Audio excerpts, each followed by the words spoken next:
There seems to be so much opportunity for people if they were to do that. Can you just give us a little more insight? It's a small business. Somebody's out there and they're saying, gosh, I have a great product or service. I'm so focused on how to get it out there. How would I stop myself and take a portion of my time where I'm really listening so that I'm actively seeing what these consumers really need and I go fill those needs in time? You mentioned earlier, and you mentioned a piece of software. But could you dig a little deeper? Because I think it's one of the most valuable things for people that I've heard. One of them, at least. I'll tell you when that happened to me.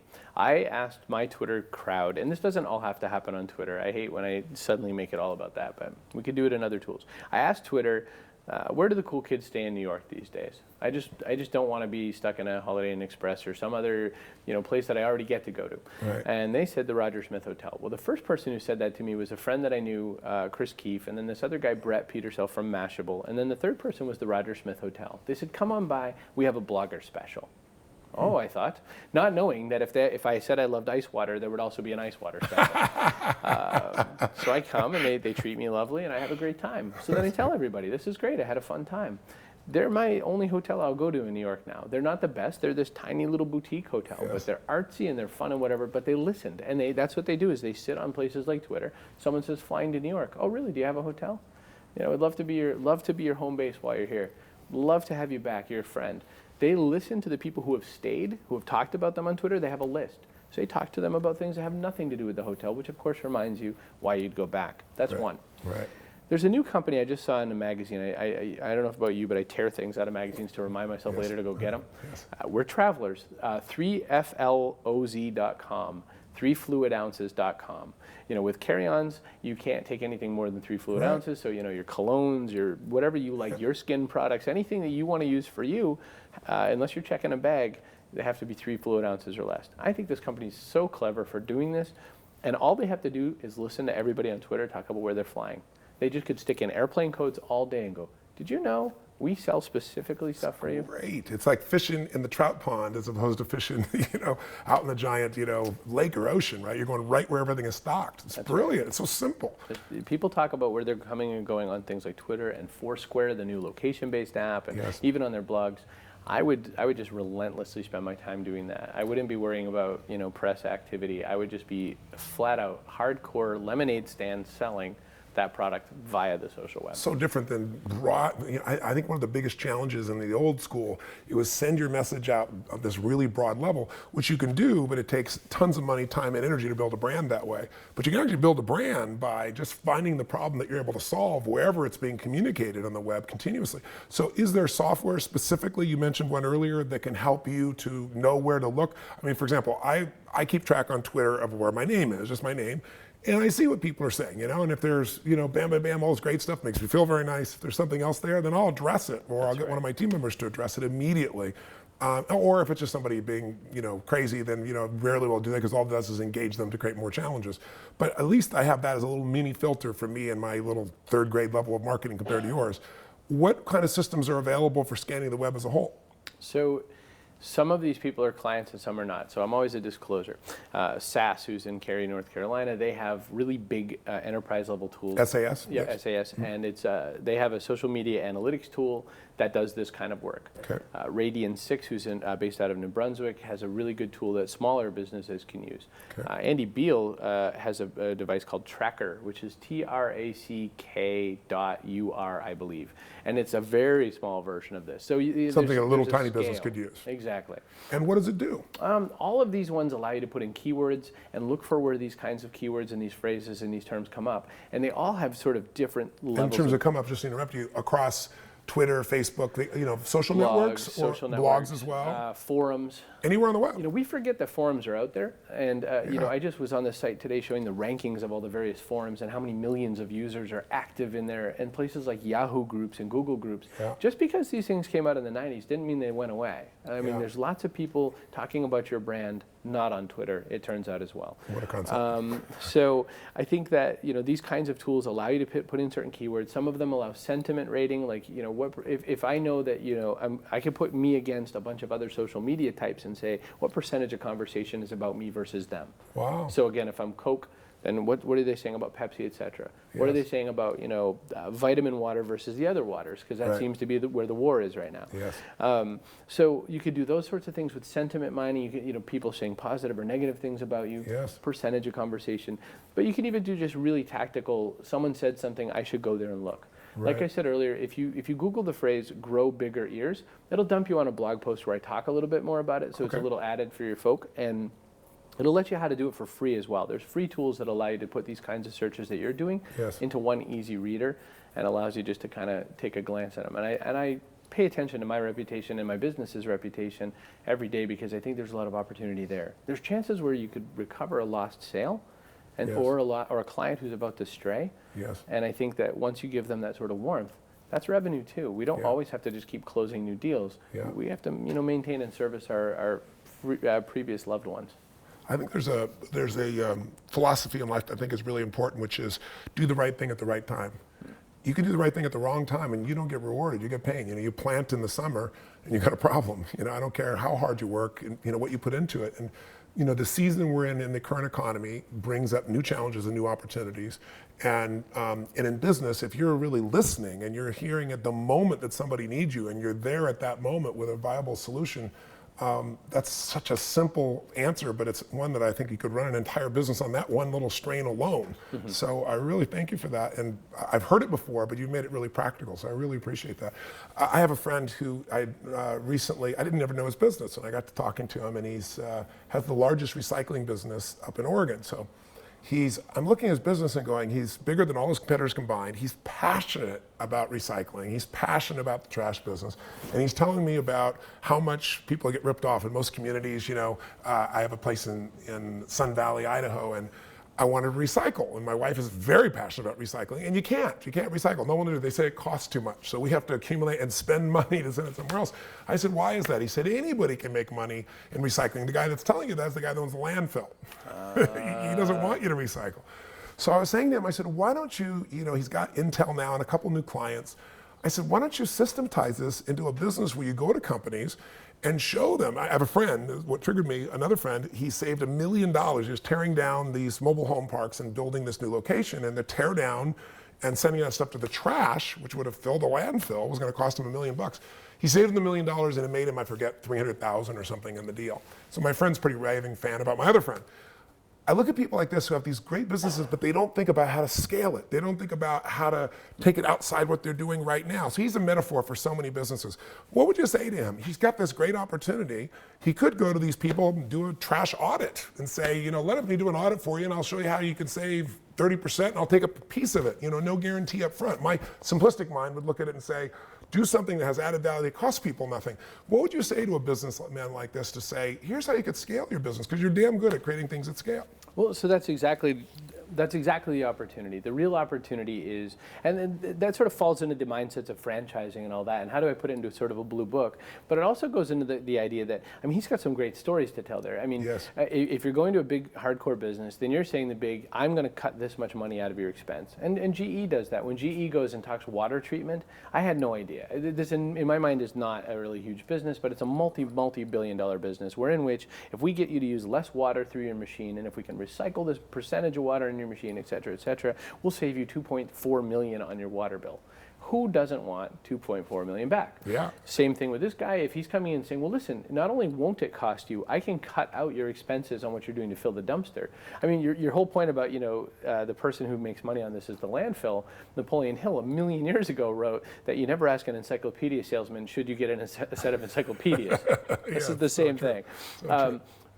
So the storytelling is great. Now, there's a lot of opportunities to do this in the retail side. I think there's obviously the bigger hit in corporate, because there's just so much more for them to take a benefit, and he can get a better yield off that.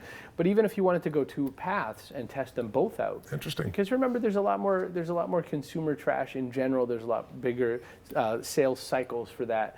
So on the but how would you reach out to those people? How would you, if you were his coach, what would you do? Video and landing on a blog. I would do a quick, and I mean very quick. The one warning I want to give people when they make video, especially video sales tools, is it's always too long. It's always too long. So what's the right time? 30 seconds, 35, Wow. 40 seconds, maybe a series of 1-minute videos. Interesting. Because then you can allow me to click, and then I feel like I'm curating, and then that's your way to trick me into spending more time with your video, by the way, Got it. is I'll go on to the next piece, and I'll find the next piece, etc. Great. Therein, there's simple calls to action, and always go with the one that doesn't, take money to get you there. Go with the one that's, we'll do a site survey for you. Right. Because if he knows that out of every 12 site surveys, he'll yield 4 sales, then he knows how to budget for that, and he knows how to understand if that's worth his money. Right. The other thing to do is, there's one business where maybe testimonial helps, but again, ridiculously fast. Yes. I'm blah blah at Intel, and we saved 2.6 million using the I'm so green technology. And I think those things are right. The other thing to do is connect into all these social platforms that are blogging about green, because it's such a hot topic right now, and they're looking for material. So make ready-made stories for them to tell, because then you're going to get there. Again, USA Today doesn't necessarily need to tell a story about green. They'd rather talk about oil spills. Sure. It's how news business works. It just is.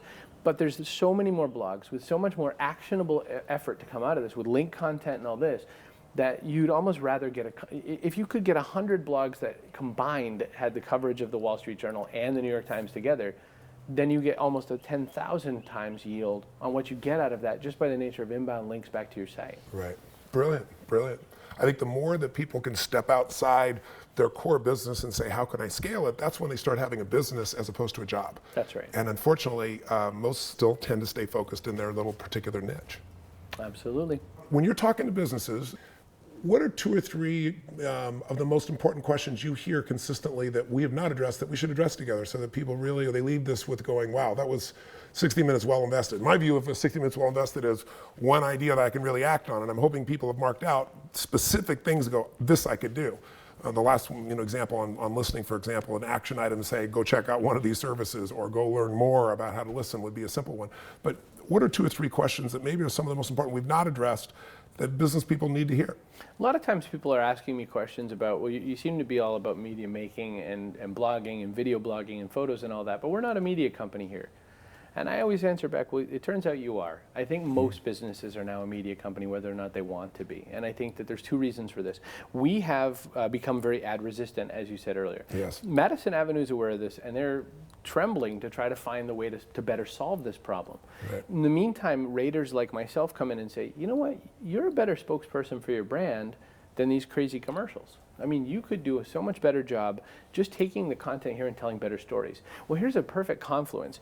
There's all these people losing their jobs in journalism who have professional storytelling. They're fully educated storytellers who have been telling news stories. Telling corporate stories isn't all that different. Telling business stories isn't all that different. So how do you look at yourself as a media company? And this is the same on a 4-person job. I had a guy who was an HVAC guy. He built heating and ventilation. And it wasn't his company, rather, they were selling installation and maintenance of these products. They weren't making them. Right. I said, well, what's the big difference? He says, well, we really, really love our installers. The installers give great service, and I would say that everybody calls up and raves about their guy. Right. I said, why don't you videotape them? Why don't you ask them a few questions about what matters in service and what they think is the most important thing their customer wants or needs? And prior to this, their version of marketing was using the yellow pages, calling any business and asking them, do they, a little tiny script about, do they need a new air conditioner? Instead, I had them call up and start looking around for, do you want to just watch a couple minutes about why we think we're the better solution for maintenance? Yes. Now, you know what, a lot of people evaluating that are just saying cost. But ultimately, we always hit that threshold where something that costs a little less burns us. Yeah. And then we just really want the relationship. I think overall, we're in that spot right now. Right. So to me, that's why you should be a media company. That's one big takeaway. People ask me, When you say be a media company, you mean use media as a way to have an ongoing relationship with customers, Make your own regardless of media. what your product or service is. Exactly. Make your own media. 'Cause you gotta be more distribute it interesting. yourself. Yeah. Get people into you. Get people into the story. When I shoot videos and put them up on my site, it's not because I'm the most handsome guy in the world. It's because you can see me in 3 dimensions and you get something a little different out. You also get a sense whether you trust or not. Everybody's got a large bullshit meter at this point in our lives, right? do. So you get a good feel from that. We do. Another question that people tend to ask me a real lot is, where do I begin? If I started and I had nothing, whatever, and we covered that a little bit, do the home base, come up with some outposts. Well, the other thing in that is, put some sort of a goal out there, put a flag or 2 out there to say, here's what we're going to do. It's okay to sort of make a laboratory and just start. It's okay to just begin. But then ultimately, you have to understand what you stand for in that space. If you're going to be out on the social web, why? Because one thing we do really well as people is we can really fill time. Nature abhors a vacuum. Yeah. And we go, wow, I spent 3 hours on Facebook today. That's amazing. What's the outcome? Then what? Yeah. So put measures, put real simple measures. Like I said, not social media measures. Did I or didn't I advance either good quality customer service? Did I get some promotion going? Did I do something to help some other people who will hopefully then translate that some later date into my business? Or does it help me span my network out? Another thing good media companies do is they're always thinking about how do I get better distribution? How do I acquire more market? How do I get more people to see what I'm doing? This isn't how small businesses think. We don't set up a stand where we're selling custom-made soaps and think, how do I get into more markets? Right. You just think, how do I sell all the ones I already just made? Right. But we do need that kind of media attention, and we do need those relationships ahead of the buy so that we can then grow into fulfilling even more sales. Otherwise, how do you grow? Right. It's the alligator in the bathtub.